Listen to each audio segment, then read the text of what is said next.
సరే అన్న, అయితే వద్దని చెప్పి నేను నీకు టాబ్లెట్స్ ఇవ్వమని చెప్తాను. జాగ్రత్త అన్నా. థ్యాంక్స్ రాము. థ్యాంక్స్ దేనికన్నా, నేనే నీకు థ్యాంక్స్ చెప్పాలి. దేనికిరా? అంటే నేను ఎక్కడో ఉన్నావని ఇక్కడ తీసుకొచ్చి పనిలో పెట్టుకున్నావు కన్నా, ఇప్పుడు నేను ఎక్కడికో వెళ్ళిపోతున్నాను. సరే అన్న, జాగ్రత్త, రెస్ట్ తీసుకో. వాడి పని నేను చూసుకుంటలే అన్నా. బాయ్ అన్నా. బాయ్ అన్నా. అన్నా నువ్వు జాగ్రత్తరా.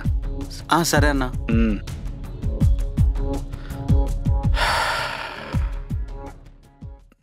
నాగమణిగడి సెలూన్ ఓపెన్లోనే ఉందే. వామ్మో ఈయన. హలో మాస్టర్, ఎక్కడికి వెళ్ళిపోతున్నారు? మీ అబ్బాయి కోసం వచ్చాను. మా అబ్బాయి కోడలు తినడానికి బయటికి వెళ్ళారు. రండి కూర్చోండి. అవునా, సరే నేను బయట వెయిట్ చేస్తా. బయట వెయిట్ చేయడం ఏంటండి, రండి లోపల కూర్చోండి, మంచి మసాజ్ చేస్తా.